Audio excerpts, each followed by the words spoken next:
नमस्कार मेरे प्यारे साथियों, आप सभी का फिर से एक बार फिर इस नई सुबह में नई उमंग, नए जोश और नए जुनून के साथ मैं एसएस बैंसला फिर से आरडब्ल्यू टीम में हार्दिक स्वागत, हार्दिक अभिनंदन करता हूं। और कैसे हैं आप सभी? आशा करता हूं सभी स्वस्थ होंगे, मस्त होंगे, शानदार, जानदार और जबरदस्त तरीके से अपनी तैयारी में जुटे हुए हैं।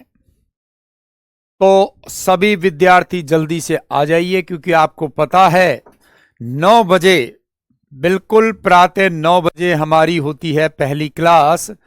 और उस पहली क्लास के अंतर्गत हम गणित, मैथ, जो हमारी रात की नींद हराम कर रही थी, उस नींद को हम हमारी प्रॉपर सपनों की उड़ान में परिवर्तित करने का प्रयास करते हैं। तो फिर से स्वागत सभी का। गुड मॉर्निंग, गुड मॉर्निंग, नमस्कार, राधे राधे, जय श्री कृष्णा, जय श्री राम, वालेकुम सलाम, सत श्री अकाल। बिल्कुल हरिओम जी, ब्रज की धरती से। तो टॉपिक हमारा चल रहा है प्यारे प्यारे साथियों, क्षेत्रफल। और क्षेत्रफल के अंतर्गत हम पढ़ रहे हैं त्रिभुज। और त्रिभुज के अंतर्गत मैंने आपको अभी तक जो पढ़ाया है उसमें एक तो मैंने आपको बताया जी समकोण त्रिभुज, एक मैंने आपको बताया विषमबाहु त्रिभुज,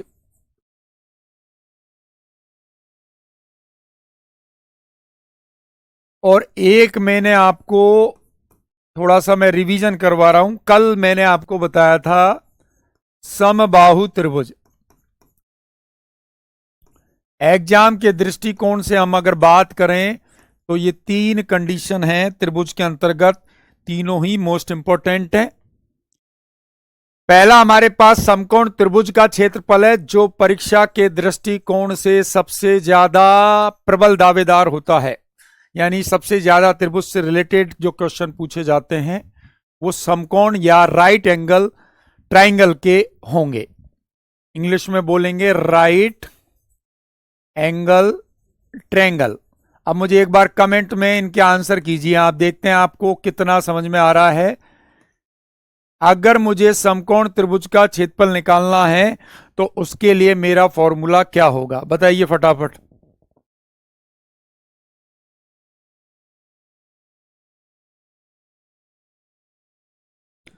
अरे बिल्कुल काजू जी, सुन लिया। कितनी बार एक ही कमेंट करोगे आप। बिल्कुल, इसका फॉर्मूला होता है 1/2 गुणा बेस गुणा हाइट।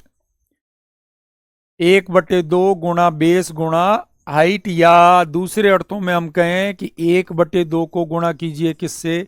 आधार से, और वो गुणा होगा किससे? ऊंचाई से। तो राइट एंगल ट्रायंगल तब जब भी होगा तो उसका फॉर्मूला ये आपके सामने है। क्लियर है? एक सेकंड, मैं थोड़ा सा एक कमेंट आपके रिफ्रेश कर लूं।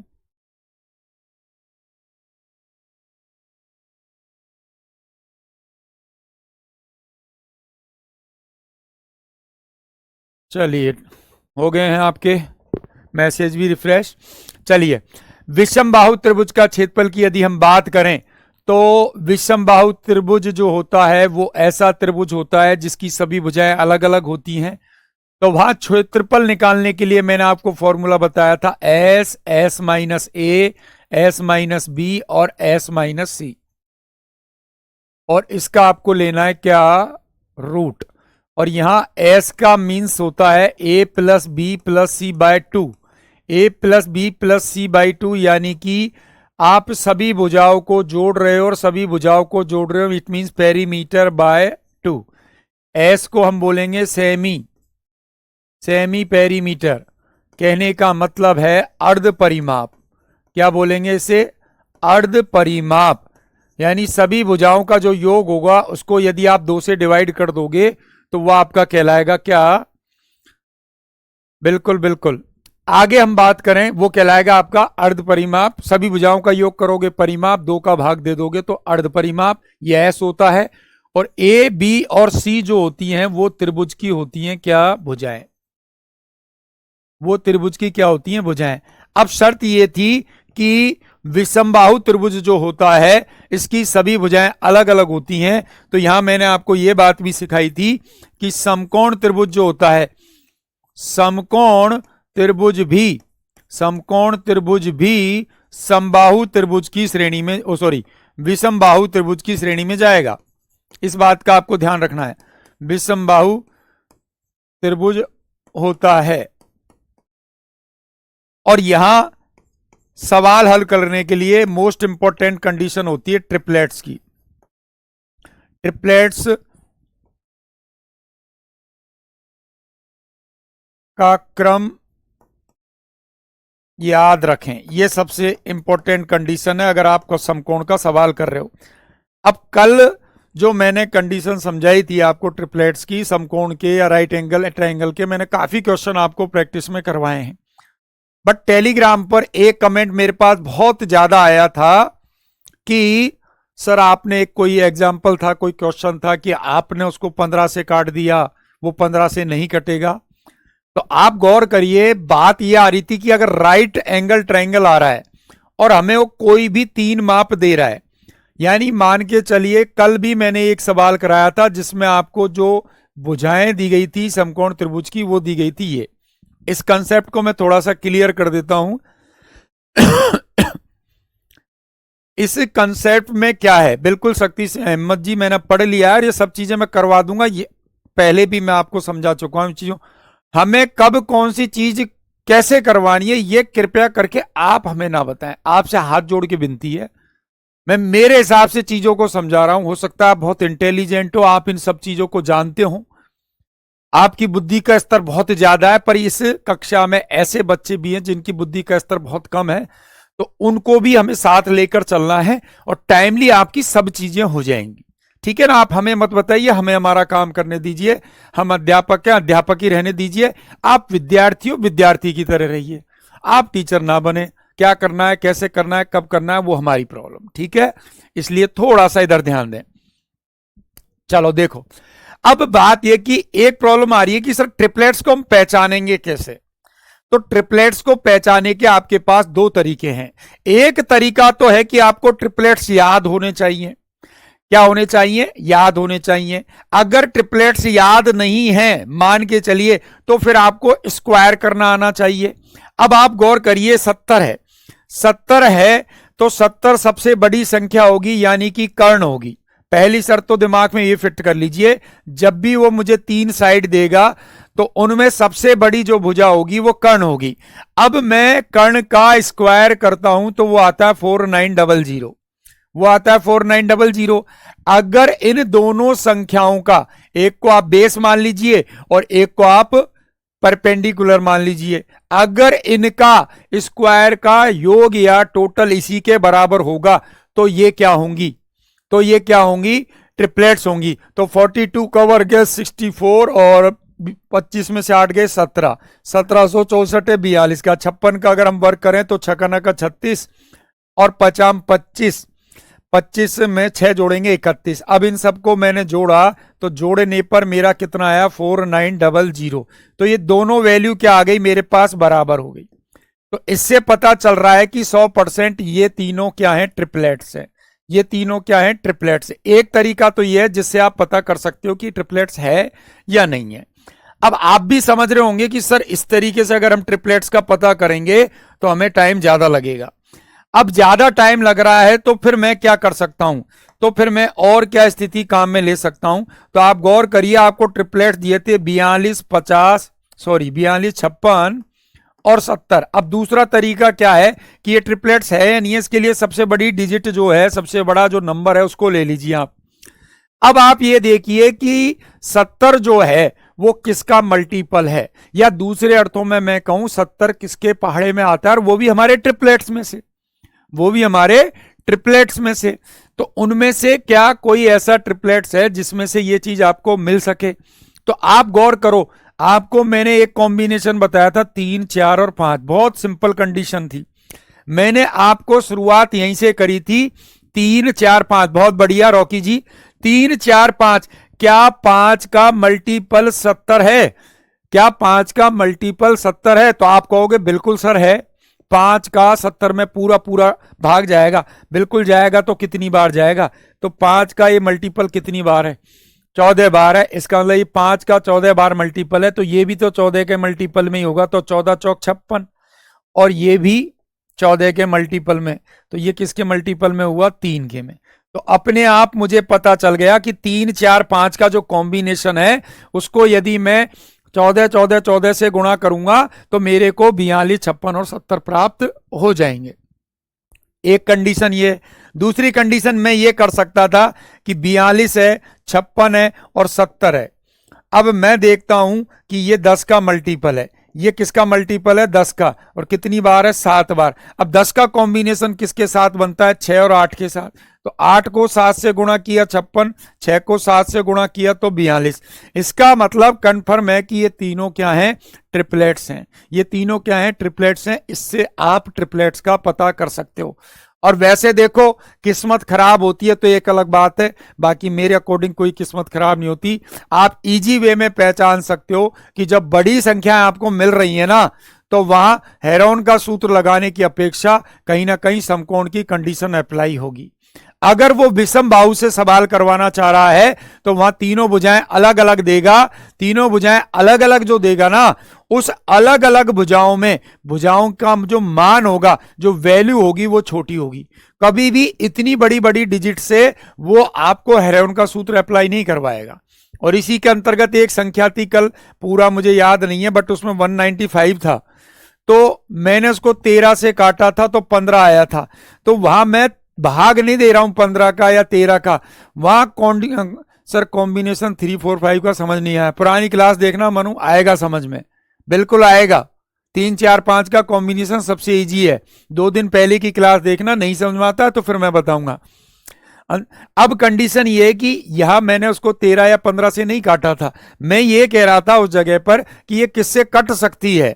195 किसका मल्टीपल है, तो वो चेक करके देख रहे थे, तो 13 से तो कट रही थी, पर उसके साथ एक संख्या थी 48, वो नहीं कट रही थी।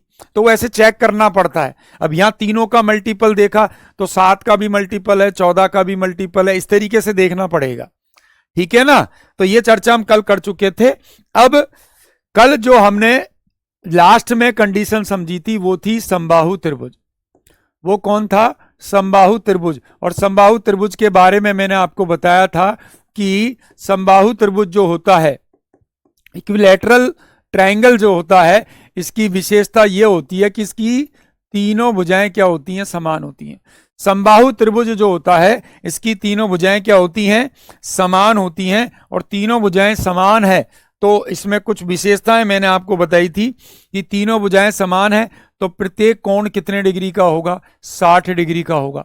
प्रत्येक कोण कितने डिग्री का होगा, 60 डिग्री का होगा।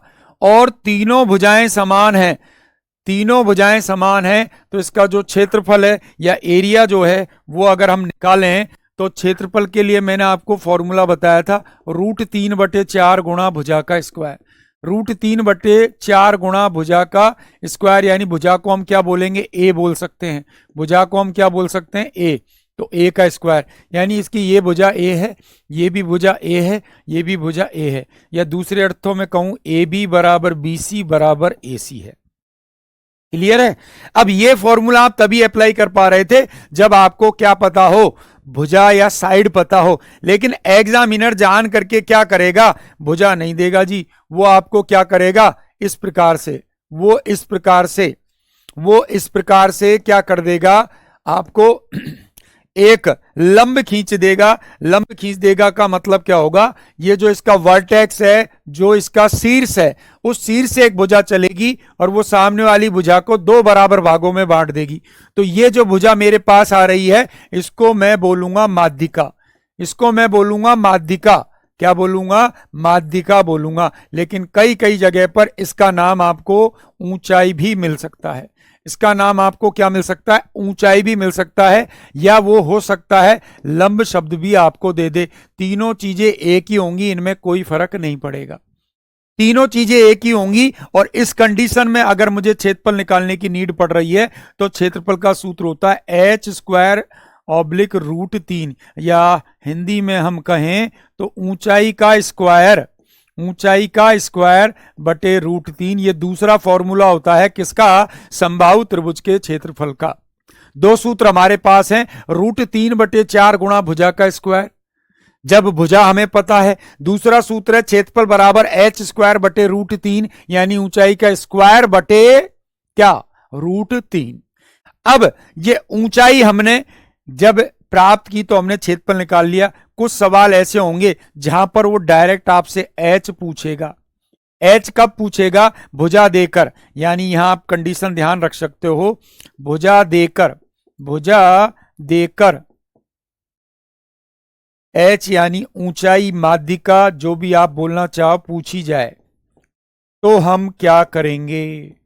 पूछी जाए से मतलब ये चीज काम में आएगी। तो हमें h ज्ञात करनी है, तो √3/2 गुणा साइड या भुजा, √3/2 गुणा भुजा यानी कि साइड। ये फॉर्मूला और आपको ध्यान रखना है, ये भी एक फॉर्मूला है किस चीज का?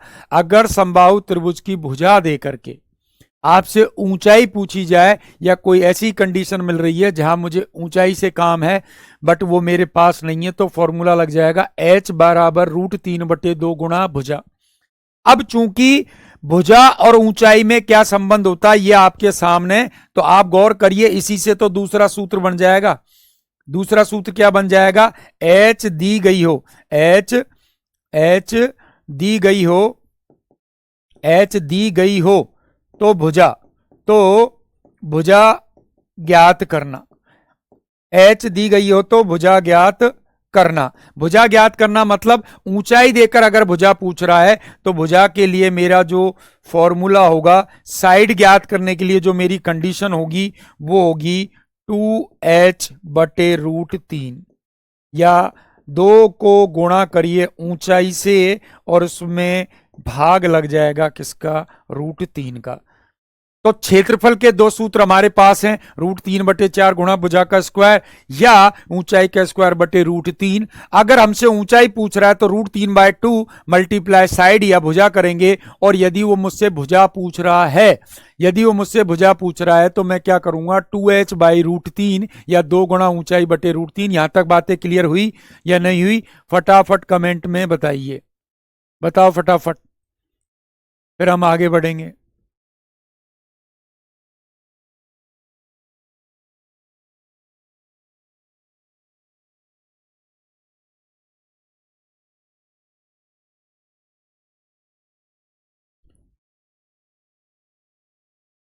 चलिए, बहुत बढ़िया, सभी के जवाब आ गए। अब आगे की अगर मैं बात करूं तो फिर से मैंने एक समबाहु त्रिभुज लिया। ध्यान देना, ये कंसेप्ट भी आपके काम में आना है। फिर से मैंने एक समबाहु त्रिभुज लिया और उस समबाहु त्रिभुज के अंदर मैंने एक बना दिया जी वृत्त। मैंने बना दिया जी एक वृत्त बनाया है। और वृत्त देखिए आप अंदर बनाया है। वृत्त मैंने कहां बनाया है? अंदर की तरफ बनाया है, जो इसकी तीनों भुजाओं को क्या कर रहा है? स्पर्श कर रहा है। तीनों भुजाओं को स्पर्श कर रहा है। तो बात ये कि ये जो पहली कंडीशन है, इस पहली कंडीशन में समबाहु त्रिभुज, कौन सा त्रिभुज है जी? समबाहु त्रिभुज के अंतःवृत्त, कौन सा व्रत है? अंतःवृत्त, यानी अंदर बनने वाला व्रत है। और उस व्रत की मुझे चाहिए क्या? त्रिज्या। अंतःवृत्त की क्या चाहिए मुझे? त्रिज्या। अंतःवृत्त की मुझे त्रिज्या चाहिए, और त्रिज्या का मतलब मुझे r चाहिए। और इस त्रिभुज की जो भुजाएं हैं, ABC ये त्रिभुज है, इसकी भुजा मैंने मान ली a, इसकी भुजा मैंने मान ली a, तो त्रिज्या जो होती है वो होती है a/2√3, या दूसरे अर्थों में कहूं कि भुजा बटे 2√3, भुजा बटे 2√3। इसी प्रकार अगर मैं और आगे बढ़ूं तो मैं इस अंतःवृत्त का क्या निकालना चाह रहा हूं? क्षेत्रफल। यानी समबाहु त्रिभुज के अंदर भुजाओं को स्पर्श करते हुए एक वृत्त मैंने बनाया है, उसकी अगर केवल त्रिज्या की हम बात करें तो फॉर्मूला है भुजा बटे 2√3। लेकिन अगर मुझसे उसका क्षेत्रफल पूछा जा रहा है, तो क्षेत्रफल का सूत्र क्या होता है वृत्त का? πr²। ध्यान से समझना, πr²। तो r मेरे पास मिल रही है क्या? भुजा बटे 2√3, तो भुजा बटे 2√3 का मैं होल स्क्वायर अगर करता हूं तो आप गौर करिए, ए का स्क्वायर करोगे ए स्क्वायर, 2 का वर्ग होगा 4 और √3 का हो जाएगा 3, 4 से 3 गुणा होगा तो 12। तो इतना आपको हल नहीं करना, आपको सीधा फॉर्मूला याद रख लेना है, पाई ए स्क्वायर बटे 12, पाई ए स्क्वायर बटे 12 या पाई गुणा भुजा का स्क्वायर, पाई गुणा भुजा का स्क्वायर और बटे में कितना 12। तो अगर समबाहु त्रिभुज के अंदर कोई व्रत बन रहा है तो वो अंतःव्रत कहलाएगा। अंतःव्रत है तो उसकी क्या स्थितियां बनती हैं, ये चीज मैंने आपको समझाई है। अब दूसरी कंडीशन की अगर हम बात करें तो दूसरी कंडीशन के अकॉर्डिंग ये मैंने बनाया जी एक व्रत, ये मैंने बनाया जी एक व्रत, और ये जो एक व्रत बनाया है इसके अंदर की तरफ मैंने क्या बना दिया, एक त्रिभुज बना दिया। अंदर की तरफ मैंने क्या कर दिया, एक त्रिभुज बना दिया। इनडायरेक्ट वे में ये जो त्रिभुज बन रहा है, ये जो त्रिभुज बन रहा है, गौर करिए इसके जो शीर्ष हैं, इसके जो वर्टेक्स हैं, वो व्रत को क्या कर रहे हैं, स्पर्श कर रहे हैं, ए बी और सी। अब ये वाला जो व्रत है, ये व्रत आप गौर करिए त्रिभुज के क्या बन रहा है, बाहर बन रहा है। त्रिभुज के बाहर बन रहा है तो सबसे पहली चीज कि समबाहु त्रिभुज, समबाहु त्रिभुज के परिव्रत, के परिव्रत, या हम कह सकते हैं इसे बाह्य व्रत, हम कह सकते हैं इसे बाह्य व्रत, कि अगर मुझे त्रिज्या चाहिए, क्या चाहिए, त्रिज्या चाहिए, जिसे मैं कैपिटल आर से प्रदर्शित कर देता हूं, तो यहां मेरा फॉर्मूला होगा a/√3, a/√3 यानी भुजा में किसका, √3 का भाग। और अब आप गौर कर लीजिए कि क्या नाम से, समबाहु त्रिभुज के अंतःव्रत की त्रिज्या थी तो a/2√3 था, और यहां है भुजा बटे √3। क्लियर है। अब ये जो स्थिति है इसी के आधार पर अगर मैं समबाहु त्रिभुज में जो बाह्य व्रत बना है, या जिसे हम परिव्रत बोल रहे हैं, बाह्य व्रत या परिव्रत जो बोल रहे हैं, इसका अगर मैं क्षेत्रफल निकालना चाहूं, परिव्रत का क्षेत्रफल, तो उसका सूत्र बनेगा क्या, अब जो सूत्र वहां था बस वही है, बस यहां यह है कि पाई गुणा ए स्क्वायर बटे कितना आ जाएगा, 3 आ जाएगा, या दूसरे अर्थों में पाई गुणा भुजा का स्क्वायर, पाई गुणा भुजा का स्क्वायर बटे कितना है, 3 है। अब थोड़ा सा आप ध्यान दीजिए, तो थोड़ा सा अगर आप ध्यान दोगे तो चीजें आपके समझ में आएंगी कि किस प्रकार से समबाहु और विषमबाहु में लागू होगी क्या। बेटा देखो समबाहु की तो मैं आपको समझा ही रहा हूं, अंतःव्रत की त्रिज्या और बाह्य व्रत की त्रिज्या में क्या संबंध होता है, और विषमबाहु की अगर आप बात करते हो तो उसमें अंतःव्रत का क्षेत्रफल या बाह्य व्रत का क्षेत्रफल अगर आपसे पूछा जाता है, उनको हम क्या करेंगे वहां ही, यानी कि जब हम ज्योमेट्री के अंतर्गत त्रिभुजों की सर्वांग समता समरूपता पढ़ेंगे वहां मैं बताऊंगा। फिलहाल क्षेत्रफल या एरिया से रिलेटेड जो क्वेश्चन आएंगे वो चीज हम यहां देख रहे हैं। तो अब इन दोनों का अगर आप संबंध देखोगे तो गौर करो, यहां पर जो त्रिज्या आई है वो आई है भुजा बटे 2√3, और यहां पर अगर मैं देखूं तो यहां ये भुजा बटे √3, तो यहां एक कॉम्बिनेशन बनता है कि समबाहु त्रिभुज, ध्यान देना, समबाहु त्रिभुज के अंतःव्रत, समबाहु त्रिभुज के अंतःव्रत तथा बाह्य व्रत या परिव्रत की त्रिज्याओं का अनुपात, की त्रिज्याओं यानी आर जो होती हैं उनका अनुपात, विशेष रूप से इस पॉइंट का मान आपको नियम याद रखना है, 1:2 होता है।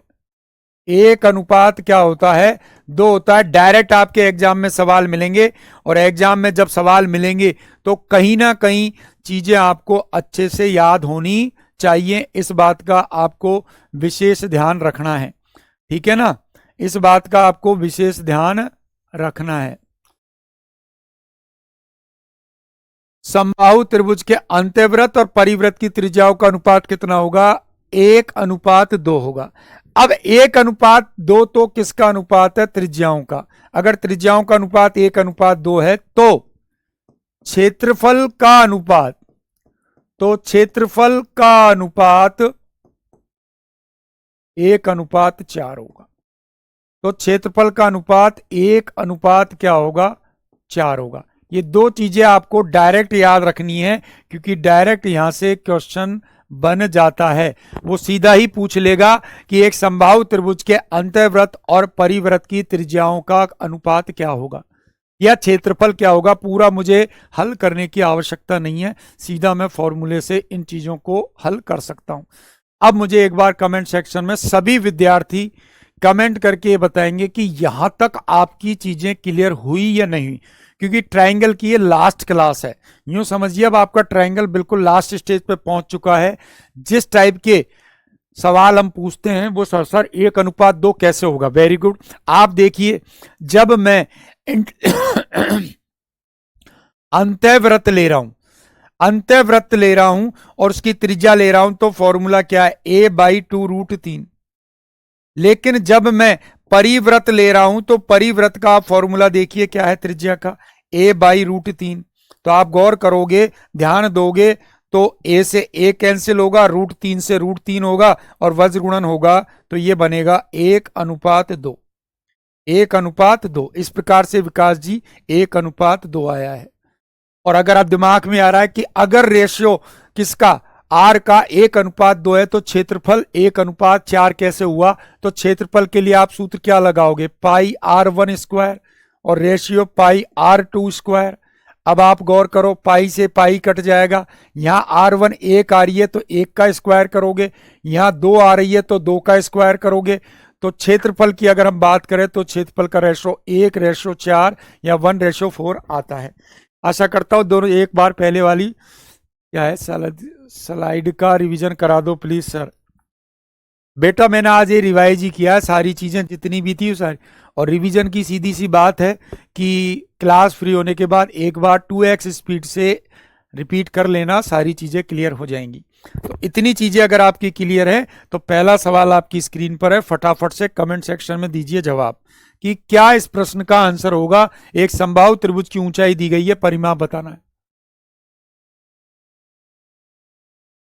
समबाहु त्रिभुज की मुझे ऊंचाई दे रखी है कितनी, 12 सेंटीमीटर ऊंचाई दे रखी है, 12 सेंटीमीटर। और मुझे पेरीमीटर यानी परिमाप बताना है।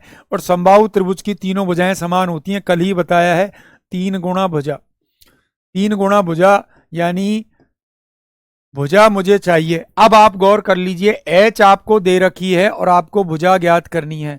तो भुजा का फॉर्मूला क्या होता है जी, आप कहोगे सर 2h/√3 होता है जी। तो 2h कितनी है, 12 है, 12/√3। तो मेरी जो भुजा है वो आ गई 24/√3, 24/√3 हो गई। मुझे परिमाप निकालना था 3 गुणा भुजा, भुजा कितनी आ रही है 24/√3। तो 24/√3, √3 से आप 3 को काटोगे तो ये √3 बार कटेगा, तो 24√3 सेंटीमीटर। ध्यान दे लीजिए, आपको पेरीमीटर बताना है, परिमाप बताना है, जिसकी इकाई प्रश्न के अनुसार मीटर, सेंटीमीटर, किलोमीटर, इंच होगी, वर्ग शब्द नहीं आएगा। तो राइट आंसर जो होगा आपका वो बड़े प्रेम से क्या हो जाएगा, ऑप्शन नंबर बी आपका राइट आंसर हो जाएगा। ऑप्शन नंबर बी जो है वो आपका बिल्कुल सही और सटीक आंसर होगा। बिल्कुल ममता जी, नेहा जी, एकदम राइट आंसर है, बहुत बढ़िया, बहुत बेहतरीन। फिर से देख लीजिए, हाइट हमें दी है और हमसे परिमाप पूछा है। हाइट से हमें पहले साइड पता करनी पड़ेगी, भुजा पता करनी पड़ेगी। और साइड का फॉर्मूला मैंने बताया है, भुजा बराबर होता है 2h/√3, 2h/√3। तो भुजा मेरे पास आ चुकी है। और भुजा से अगर मैं क्षेत्रफल या परिमाप निकालना चाहूं तो कोई समस्या नहीं है। बिल्कुल बिल्कुल एकदम सही। नेक्स्ट क्वेश्चन है आपका, समबाहु त्रिभुज का क्या बताइए क्षेत्रफल। क्षेत्रफल मींस एरिया बताना है, क्षेत्रफल मींस एरिया बताना है, एरिया हमें बताना है। और उसकी भुजा है 44 सेंटीमीटर। आपको साइड दी है 44 सेंटीमीटर। ऐसा सवाल है जो सवाल में ही खत्म हो सकता है, ऐसा सवाल है जो सवाल में ही खत्म हो सकता है। क्या वो 484 85 होगा, 84 होगा, 86 होगा, या फिर क्या होगा 483। अब आप गौर करोगे, ध्यान दोगे, तो मुझे समबाहु त्रिभुज का क्षेत्रफल बताना है। क्षेत्रफल का सूत्र मैंने बताया, √3/4 गुणा भुजा का स्क्वायर, √3/4 गुणा भुजा का स्क्वायर होगा जी, और भुजा का स्क्वायर होगा तो देखिए √3/4 भुजा कितनी मिल रही है, 44 मिल रही है। अब इसका स्क्वायर करने मत बैठ जाना, बस 2 बार मल्टीप्लाई कर देना। स्क्वायर करने मत बैठ जाना, बस 2 बार क्या कर देना, मल्टीप्लाई कर देना। 4 से हमने काटा, ये 11 बार कटा, 11 को 44 से गुणा किया तो 484 या √3, 484 और √3, यही आपका आंसर होगा। यानी यहां भी option B for Bainsla sir, B for Bainsla sir इस प्रश्न का राइट आंसर है।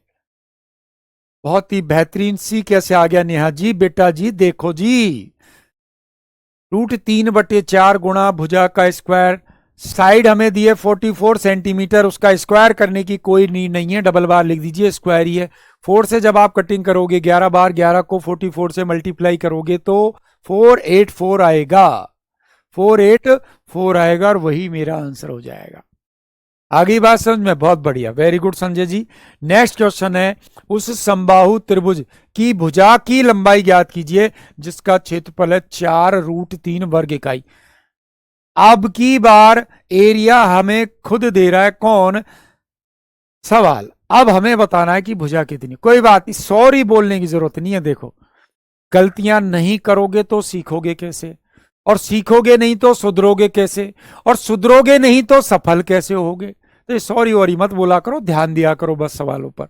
कोई यहां वर्ल्ड कप नहीं मिल रहा है कि आपने अगर उत्तर जल्दी बता दिया तो मैं मेरी जेब में से मोबाइल निकाल के कहूं कि लो भैया मोबाइल संभालो, बहुत अच्छा उत्तर बताया है। वर्ल्ड कप मिलना चाहिए, कुछ नहीं है यहाँ, केवल अपना एक एनालिसिस ही तो है। तो आपको बतानी है भाई भुजा की लंबाई, साइड बतानी है, और साइड बतानी है, लेकिन हमें अब की बार वो क्या कर रहे हैं, क्षेत्रफल दे रहे हैं, एरिया दे रहे हैं। तो कोई समस्या थोड़ी है, समस्या थोड़ी है। एरिया हमें दे रहा है तो एरिया का सूत्र होता क्या है जी? एरिया का सूत्र आप कहोगे सर √3/4 मल्टीप्लाई ए स्क्वायर, ये होता है। तो मुझे एरिया दिया गया है 4√3 और इक्वल टू √3/4 मल्टीप्लाई किससे? ए स्क्वायर, यानी ए मुझे बताना है। गौर करिए, √3 से √3 कट गया, इनको जब क्रॉस मल्टीप्लाई करेंगे तो 4 × 4 हो गया 16 इक्वल टू ए स्क्वायर। तो ए की वैल्यू निकालने के लिए √16 आपको करना पड़ेगा, तो आपका रिजल्ट आएगा 4 यूनिट, 4 इकाई आपका आंसर आएगा। कुछ विद्यार्थियों ने मुझे आंसर 16 भी किया है, जल्दबाजी नहीं करनी है। सवाल आपको आता है लेकिन फिर भी आप गलती कर जाओगे, एग्जाम में यही तो होता है। देख लीजिए, कोमल का आंसर आया है 13 इकाई। कोमल बेटा 13 कैसे आया है? बेटा ध्यान दो, ऐसे काम नहीं चलेगा, ऐसे काम नहीं चलेगा। 16 मेरे पास रिजल्ट आया था। अब 16 इसलिए कर गए जल्दबाजी में कि 4 को 4 से मल्टीप्लाई कर दिया, 16 ले आए, बट ये गौर नहीं किया कि सर साइड में ए स्क्वायर है। गुरुजी मेरे को मैथ को स्ट्रॉन्ग करने के लिए कितना टाइम देना पड़ेगा? किसने कहा कि आपको टाइम देना है? टाइम तो आपको देना ही नहीं है। ये मैंने कब कह दिया कि मैथ को अच्छा करने के लिए आपको टाइम देना पड़ेगा? मैथ क्या, आप कोई भी सब्जेक्ट पकड़ लीजिए, टाइम नहीं देना है। क्या करना है, जिस सब्जेक्ट में आपको लगता है कि सर इस सब्जेक्ट में हम वीक हैं, इस सब्जेक्ट में हम स्ट्रांग है, स्ट्रांग तो वैसे अभी तुम कहीं पर भी नहीं हो रहे हो, कहने को हो रहे हो कि स्ट्रांग है, तो स्ट्रांग है तो उसको टाइम नहीं देना। टाइम से मतलब है कि आपको पढ़ना नहीं है, आपको क्या करना है, जो टॉपिक लगता है वीक है उसको केवल अपने नोटबुक बुक में जिसमें भी वो मिल रहा है उसको खोल के बैठ जाओ, खोल के बैठ जाओ। डेली का रूटीन बना लो कि उसको 1 घंटे आपको देखना है बस। कोई आपको ज्यादा दिमाग नहीं लगाना, जैसे आप जीके पढ़ते हो ना वैसे उन चीजों को पढ़ना है, बस थोड़ा सा ध्यान दे करके पढ़ना है। और जब ध्यान देकर पढ़ोगे, और मैं आपसे कह रहा हूं 7 दिन आप ये काम करके देखिए, 7 दिन आप ये काम करके देखिए, 100% आपको चीजें याद होने लगेंगी, आपको चीजें याद होने लगेंगी। अब आप करते क्या हो, चीजों को रटने का प्रयास करते हो, रटने का प्रयास करोगे तो एक निश्चित समय अवधि बाद आप चीजों को भूलोगे। और सबसे मेनली चीज है इंटरेस्ट, इंटरेस्ट जगाओ उसमें। जो भी सब्जेक्ट पढ़ रहे हो सोचो इससे बढ़िया सब्जेक्ट दुनिया में कोई है ही नहीं, तब जाकर के चीजें आपके समझ में। कोई चीज समझ में नहीं आती, मैं क्या कह रहा हूं 7 दिन तक लगातार उसी चीज को रिपीट करो, बार बार में एक ही चीज पढ़ो आप। पढ़ने का मतलब मैं फिर कह रहा हूं, रटना नहीं है, टाइम नहीं देना 2 घंटे 3 घंटे 5 घंटे, बस रखी कॉपी सामने देखते रहो कि अच्छा भारत की राजधानी दिल्ली है? समबाहु त्रिभुज का क्षेत्रफल √3/4 गुणा भुजा स्क्वायर होता है। समबाहु त्रिभुज का सर ने दूसरा सूत्र ही बताया है कि h²/√3 होता है। 7 दिन कर लीजिए, 100% आपको यादें होने लग जाएंगी। और कोमल जी बेटा, कोमल आप एक ही नहीं हो, कोमल दो दो हैं इसमें, एक कोमल है, एक कोमल कंवर है। कोमल कंवर ने उत्तर दिया था। एक समबाहु त्रिभुज का शीर्ष लंब 15 सेंटीमीटर है, इस त्रिभुज का क्षेत्रफल क्या होगा?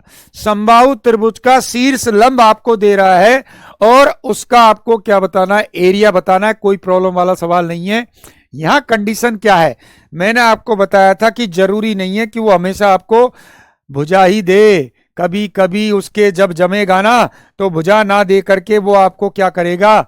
इस प्रकार से एक रेखा देगा, इस प्रकार से एक रेखा देगा और यही इसका क्या कहलाएगा?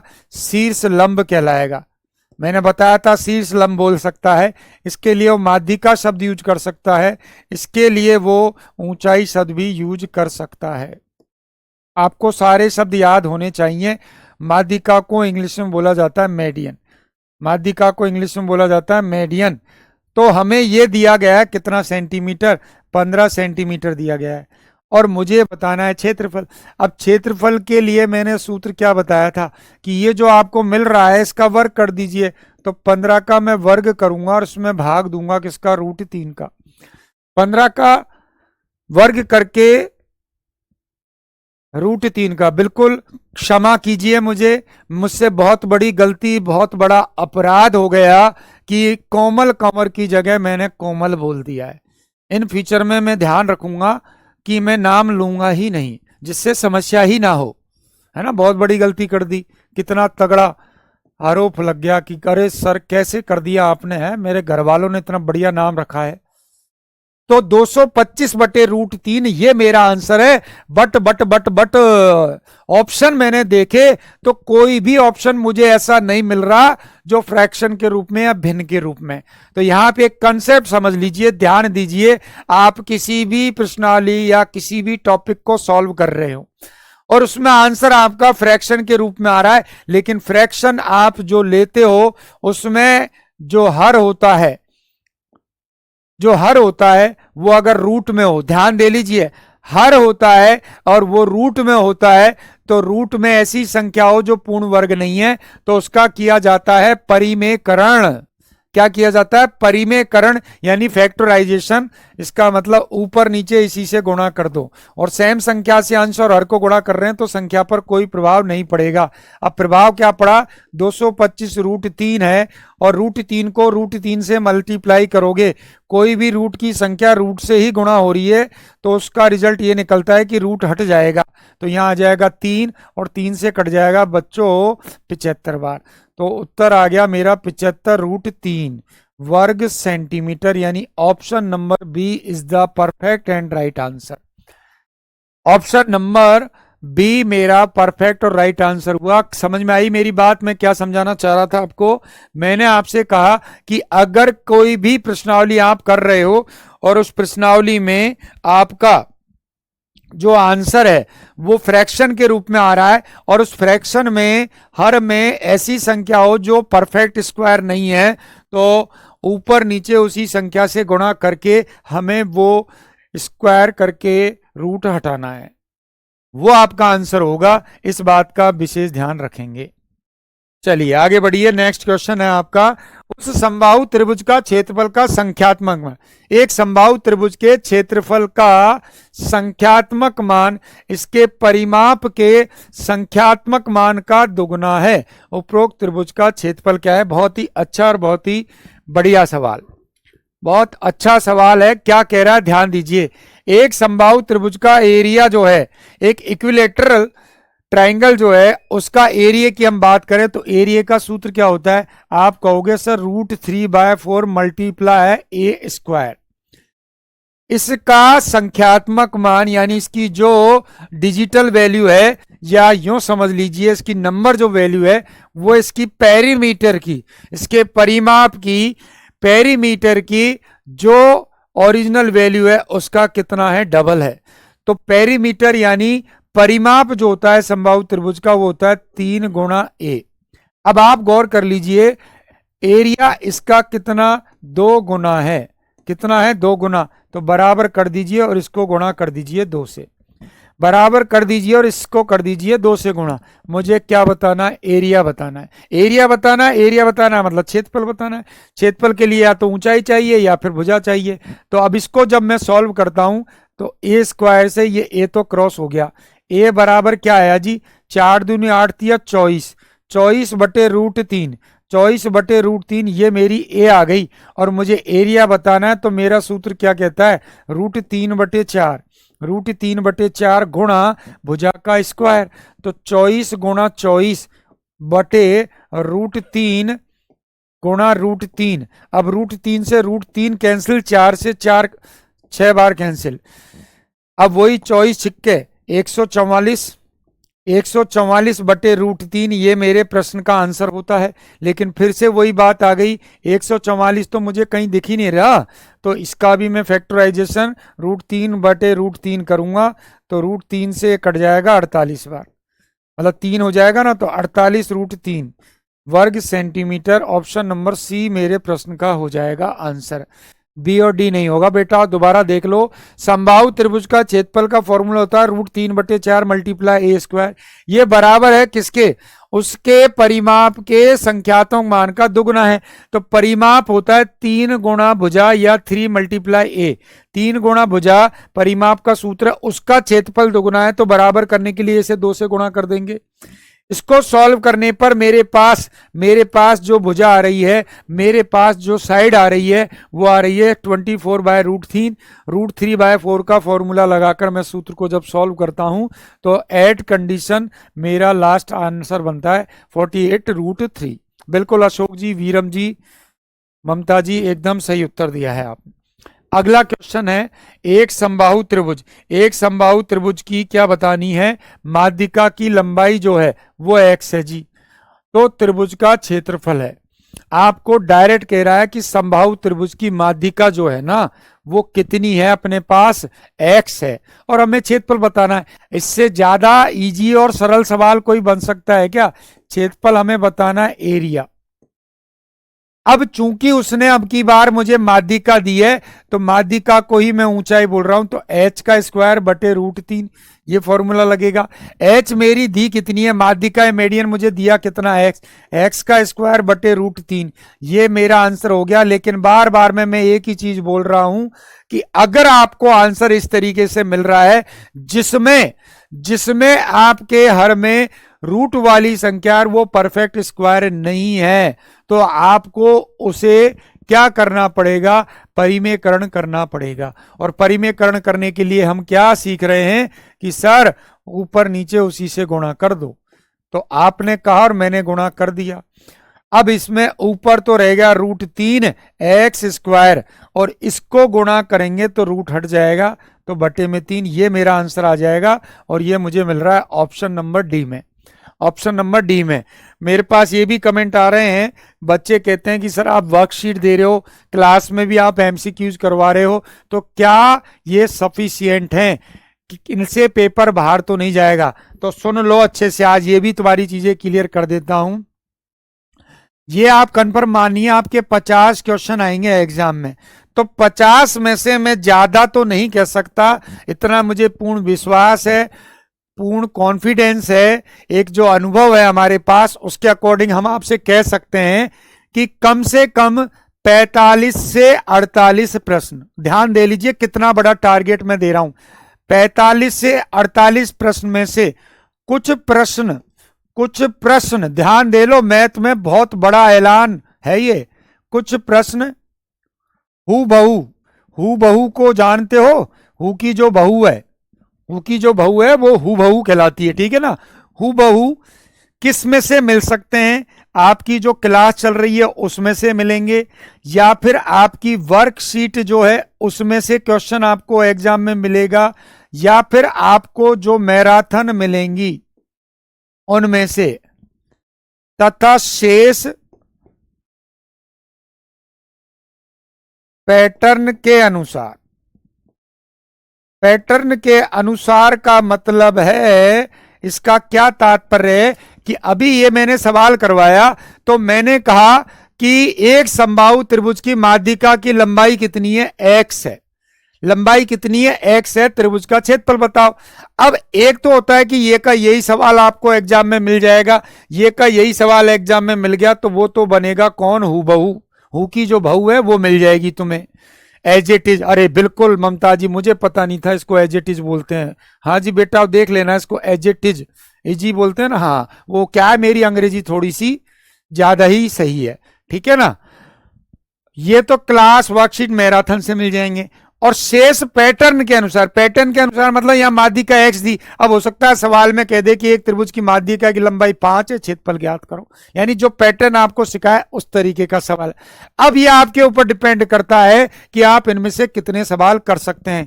खामोश जी कह रहे हैं कि वर्कशीट में सॉल्यूशन भी साथ में दिया करो। ऐसा करो, हमें ले जाओ तुम इस खोपड़ी को खोल के, और इसके अंदर जो भर रखे हैं ना, वायरस भर रखे हैं, बुद्धि भर रखे हैं, सारे आप ले जाना, सारे आप ले जाना। क्योंकि आपको कुछ नहीं करना है, इस बात का ध्यान रखना है, क्योंकि आपने कर लिया कोर्स परचेज।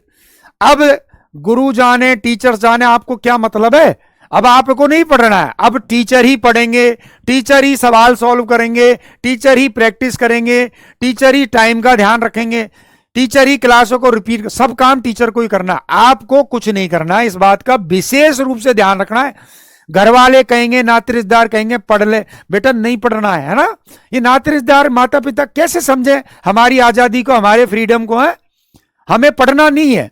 ये घर वाले ऐसे ही कहते रहेंगे, ये बेवकूफ हैं सारे के सारे, ये टीचर बेवकूफ हैं, इनकी बात नहीं माने। हमें हमारे दिल की सुननी, हमारा दिल कहता है क्या काम है अल्फा थीटा गामान से, है कोई काम में नहीं आने। महिलाएं तो बाद में लहसुन अदरक छीलने हमें, और पुरुष हैं तो ताश के पत्तों से खेलना है हमें क्या काम इनसे सर कि √3/4 मल्टीप्लाई ए स्क्वायर क्यों करें हम इनको। तो सॉल्यूशन भी हम देंगे आपको, चिंता मत करो। आप जो कहोगे ना वो सब करेंगे। आप कहोगे कि सर डेली सुबह उठ के आप सिटअप लगाइए, तो वो भी हम लगा देंगे। आ गई बात समझ में बेटा, सब चीजें करेंगे, लेकिन थोड़ा बहुत आप करो। खामोश जी डाउट ग्रुप बनाया है, इसीलिए बनाया है। कोई सवाल में वर्कशीट में यदि सवाल नहीं हो रहा है तो वो डाउट भेजो, बाकायदा उसका सॉल्यूशन मिलेगा। पर पहले मेहनत तो करो, थोड़ा समझो। चलो अगले प्रश्न पे आ जाओ, बहुत प्यारा सवाल, समझिए। सवाल क्या कहता है, एक समबाहु त्रिभुज है PQR की भुजाओं के मध्य बिंदु है XYZ। यदि त्रिभुज PQR का परिमाप है 24 सेंटीमीटर, तो त्रिभुज XYZ का परिमाप आपको बताना है। क्या कहना चाह रहा है, एक समबाहु त्रिभुज है, चलिए साहब ये एक समबाहु त्रिभुज है, और इसके अंदर दूसरा समबाहु त्रिभुज मैंने बनाया। अब वो उल्टा बनाना पड़ेगा, तो उसको थोड़ा साइड में मैं बनाता हूं ये, और इसको घुमाते हैं हम ऐसे। हाँ जी ये घूम गया, और इसको लेके जाएं यहां, बन गया ना। हाँ जी बन गया। ये दो त्रिभुज आपके सामने है। एक त्रिभुज का नाम तो है जी PQR, ये हमारा बड़ा त्रिभुज है PQR। तो PQR का जो परिमाप है, ध्यान दीजिए, PQR का परिमाप या पेरीमीटर जो है वो आपको दिया गया कितना, 24। क्या दिया गया, 24 सेंटीमीटर। और दूसरा एक त्रिभुज ये है XYZ, इसका आपको परिमाप बताना है। और ये XYZ जो है ना, XYZ जो है ये जो पॉइंट है, ये क्या कर रहा है, वो ये कह रहा है कि PQR की भुजाओं के क्या है, ये मिड पॉइंट है। क्या है ये, मिड पॉइंट यानी मध्य बिंदु है। तो यहां आप ध्यान दीजिए, PQR का परिमाप 24 सेंटीमीटर है, तो XYZ का परिमाप इसका हाफ यानी 12 सेंटीमीटर हो जाएगा। कोई आपको ज्यादा सोचने की जरूरत नहीं है, डायरेक्ट आप प्रश्न में ही इसका आंसर करते थे कि अगर किसी त्रिभुज का या समबाहु त्रिभुज का आपको परिमाप मिल रहा है, तो उसकी भुजाओं के मध्य बिंदु को, जब भुजा का मध्य बिंदु ले रहे हो तो आधा ही तो कर रहे हो आप, आधा ही तो कर रहे हो, आधा कर रहे हो तो परिमाप भी क्या हो जाएगा, आधा हो जाएगा। और ये नियम हर समतल आकृति पर लगेगा, त्रिभुज हो, वर्ग हो, आयत हो, सब पर लगेगा, अगर आप भुजाओं को हाफ कर रहे हो तो। बाकी कैसे हुआ है वो समझ लीजिए। अगर PQR का परिमाप वो 24 दे रहा है, तो आप गौर करो, PQR की मैं भुजा की बात करूं, मैं कहूं कि पी क्यू आर की भुजा कितने की होगी, तो आप 24 को डिवाइड करोगे 3 से, तो आप कहोगे सर ये भुजा आ गई 8 सेंटीमीटर की। ये भुजा 8 की है, तो आप गौर करिए एक्स वाई जेड की भुजा कितने की होगी, वो इसकी आधी तो होगी, क्योंकि मध्य बिंदु है तो आधी होगी, तो वो हो जाएगी 4 सेंटीमीटर की। और वो 4 सेंटीमीटर की हो गई, तो एक्स वाई जेड का जो परिमाप है, पेरीमीटर जो है, वो मैंने क्या बताया, 3 गुणा भुजा होता है, तो 3 को गुणा करिए 4 से, 12 सेंटीमीटर। लेकिन इतना हमें सवाल सॉल्व नहीं करना, कंसेप्ट याद रखना है। ये उल्टा क्यों बनाया सर? उल्टा इसीलिए बनाया कि बेटा इसके अंदर बनेगा तो इसी तरीके से तो बनेगा। ये वाली जो पूरी भुजा है वो इसका हाफ लोगे ही। अब तुम ऐसे बनाओगे तो देखने में देखो कितना अच्छा लगेगा, है? तुम ऐसे बनाना चाहोगे तो ऐसे भी बना लो, उससे कोई फर्क नहीं पड़ा। सर इसका क्षेत्रफल पूछ ले तो कैसे होता है एक्स वाई जेड का? शाबाश मेरे शेर, बहुत बढ़िया, बहुत अच्छा सवाल किया है ना, कितना बढ़िया सवाल किया, दिल खुश हो गया मेरा। ले भाई इसका क्षेत्रफल निकाल, एक्स वाई जेड का क्षेत्रफल निकालना है। अब क्षेत्रफल निकालने का फॉर्मूला क्या होता है? √3/4 मल्टीप्लाई ए स्क्वायर, √3/4 मल्टीप्लाई ए स्क्वायर। आप गौर करिए एक्स वाई जेड की जो भुजा है वो कितनी आई है आपके पास? आप कहोगे सर 4 आई है, तो 4 का वर्ग करोगे 16 होता है, 4 से 4 कट जाएगा, 4√3। आप याद करिए, जहां तक मुझे याद है सीट का दूसरे नंबर का सवाल यही था। डाउट ग्रुप में जोड़ दीजिए। सर हम कैसे जोड़ें? बेटा आप सिंपल खुद ही जुड़ जाइए, आप ऐप पे जाइए, वहां 3 ऑप्शन आपको मिलते हैं। एक पहला ऑप्शन होता है सब्जेक्ट, दूसरी जगह लिखा हुआ है लाइव, और यहाँ तीसरी जगह लिखा हुआ है टेलीग्राम। उसको खोलिए, उसमें एक लिंक मिलेगा, उस पर क्लिक करिए और ज्वाइन हो जाइए। चलिए अगला सवाल है, 16√3 वर्ग यूनिट के क्षेत्रफल वाले एक समभुज त्रिभुज के लिए उसके अंतःवृत्त और परिवृत्त की त्रिज्याओं का अनुपात क्या है? For an equilateral triangle of area square unit of 16√3 square unit, what is the ratio of the radii of its incircle and circumcircle? अंतःवृत्त और बाह्य वृत्त की त्रिज्याओं का आपको क्या बताना है? अनुपात बताना है। क्या वो 1:2 होगा, 1:4 होगा, 1:3 होगा, या 2:3 होगा? बताइए क्या होगा इस प्रश्न का आंसर। और आपको दिया गया है कि जो त्रिभुज है, ट्राइंगल है, उसका एरिया है 16√3। निखिल जी का आंसर ए है, सुमन जी का ए है, बहुत बढ़िया। कोई हल करने की जरूरत ही नहीं है, डायरेक्ट आप इसका आंसर कीजिए 1/1:2। ये देखो अशोक जी ने 4 कर दिया। अब कैसे पार पड़ेगी अशोक जी? थोड़ी तो मेहनत करनी पड़ेगी। आपको मैंने बताया था अंतःवृत्त इन सर्कल और परिवृत्त सरकम सर्कल, अंतःवृत्त और परिवृत्त, ध्यान दे लीजिए, त्रिज्या का अनुपात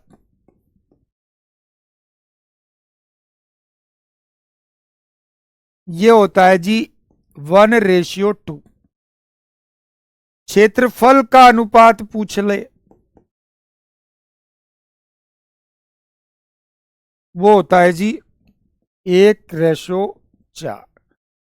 अब आपके दिमाग में यह आ सकता है कि सर डायरेक्ट जब इसका उत्तर आ रहा है तो आप फिर जो हमें यूनिट दी गई है, यानी इसका जो ये दे रखा है क्या, क्षेत्रफल, इससे हमें क्या काम हुआ? तो उससे काम कुछ नहीं है, क्योंकि मैंने डायरेक्ट ये चीज समझा दी आपको। वो क्षेत्रफल दे भुजा दे, उससे मुझे कोई फर्क नहीं पड़ रहा, क्योंकि वो मिल भी जाएगी तब भी कंडीशन मेरी यही बनेगी। ये फिक्स नियम है कि समबाहु त्रिभुज के अंतःवृत्त की त्रिज्या और परिवृत्त या बाह्य वृत्त की त्रिज्या जो होती है उनका अनुपात हमेशा 1:2 होता है, चाहे कुछ भी मिले। अब ये इसलिए दिया गया कि अगर किसी को ये चीज पता नहीं है, भाई आपको मैंने बता दिया कि ये रेशियो है, लेकिन अगर आपको पता नहीं होता तो आप क्या करते? आप सबसे पहले समबाहु त्रिभुज की क्या निकालते? भुजा। क्या निकालते? भुजा। अब भुजा निकालने के लिए क्या करोगे? क्षेत्रफल है 16√3 बराबर √3/4 गुणा भुजा स्क्वायर। ये फॉर्मूला लगाते √3 से √3, 16 चौक 64, तो ए स्क्वायर बराबर 64 है, तो ए आ जाती है आपकी 8, ए आपकी आ जाती 8। ठीक है, ऐसे करते। फिर उसके बाद बात यह आती कि मैंने आपको सूत्र भी बताया कि अंतःवृत्त की त्रिज्या जो होती है, अंतःवृत्त की जो त्रिज्या होती है उसका फॉर्मूला होता है a/2√3। और जो परिवृत्त होता है, जो परिवृत्त यानी बाहर का जो वृत्त होता है, उसकी अगर हम त्रिज्या निकालेंगे तो उसका सूत्र होता है a/√3। अब आप खुद देखिए कि a का मान कितना है, तो आप कहोगे सर 8 है, तो 8/2√3 और इधर भी 8/√3 है। तो 8 से आपका 8 कैंसिल होता है, √3 से √3 कैंसिल होता है, और लास्ट में आपका रेशो निकल के वही 1:2 आता। तो इतना मैं सवाल थोड़ी करूंगा एग्जाम में। जब चीजें आपको पता है, नियम आपको पता है, तो आप उसी के अकॉर्डिंग चलो। तो इस प्रकार से समबाहु त्रिभुज के जो सवाल है वो भी मैंने आपको करवा दिए हैं। अब कुछ मान के चलिए छोटे मोटे क्वेश्चन बच रहे हैं। तो जैसा आपको मैंने बताया कि जब भी मेरी मैराथन होगी तब मैं उन सवालों को करवाऊंगा। हालांकि सैटरडे को शिवानी मैम की मैराथन है हिंदी की, लेना मुझे था, लेकिन अभी वो ले रही हैं। अब हम अगली बार टर्म में देखेंगे। और एक बार जब आप मैराथन क्लास लोगे ना, और हो सकता है मैराथन तो होती रहेंगी, लेकिन इन फ्यूचर में मैं सैटरडे को या संडे को भी कोई क्लास ले लूं एक्स्ट्रा यूट्यूब पर, जिससे आपके सारा रिवीजन हो जाए। तो ये सारी कहानी जो थी, और क्वेश्चन तो नहीं, हाँ लास्ट क्वेश्चन था, ये ट्राइंगल के बारे में हमने सारी चर्चाएं कर ली हैं। 2-3 बार रिपीट कर करके आप सवालों को देखना। वर्कशीट आपको मिल जाएगी, उसमें काफी क्वेश्चन इस टाइप के मिल जाएंगे। कोई भी क्वेश्चन वहां वर्कशीट में प्रॉब्लम कर रहा है, आप बाकायदा मुझे टेलीग्राम पर डाउट ग्रुप में भेजिए, और बिल्कुल 2 ही डालिए नेहा, और शायद आज जहां तक है पॉलीगन भी मैं डाल दूंगा। तो जो भी डाउट है वहां क्लियर कर दूंगा। फिर भी यदि कोई समस्या रहती है तो बाकायदा आपको क्लास में भी वो चीजें मैं करवाऊंगा। इसके अलावा हरिओम जी कहां से मिलेगी वर्कशीट, जब आप टेलीग्राम उस पे सॉरी ग्रुप में आपको पता ही नहीं है कि कहां क्या चीजें चल रही हैं, ढूंढो थोड़ा सा मिल जाएगी। अब नेक्स्ट जो क्लास होगी हमारी वो होगी क्वाड्रिलेटरल यानी चतुर्भुज से रिलेटेड। और चतुर्भुज का मतलब आपका आयत भी होगा, आपका वर्ग भी होगा, समांतर चतुर्भुज, समलंब चतुर्भुज, और कह सकते हैं आप डायरेक्ट विषम चतुर्भुज कह लीजिए। इन सब की चर्चा हम नेक्स्ट क्लास में करेंगे। तो एक बार मुझे सभी विद्यार्थी क्लास के बाद कमेंट करके बताएंगे कि ट्रायंगल जो हमने कंप्लीट किया है वो समझ में आया या नहीं आया, कोई समस्या तो आपकी नहीं रह गई। और ज्योमेट्री में मत ले जाना कि सर आपने सर्वांग समता समरूपता नहीं बताई है, वो चीज अभी मैं ज्योमेट्री में पढ़ाऊंगा। रेखा कोण की वर्कशीट वापस डाल दो बिना आंसर के। चलो मैं करूंगा, को वो टेलीग्राम पे डाल दूंगा मैं, ठीक है। तो चलो बहुत बहुत धन्यवाद सभी का, बहुत बहुत आभार सभी को। बढ़िया रहिए, मस्त रहिए, लगातार स्टडी करते रहिए, और जो सिस्टम आपको समझाया उसी तरीके से पढ़िए, चीजें याद भी होंगी, समझ में भी आएंगी। और मिलते हैं कल पुनः, तब तक के लिए जय हिंद, जय भारत, धन्यवाद।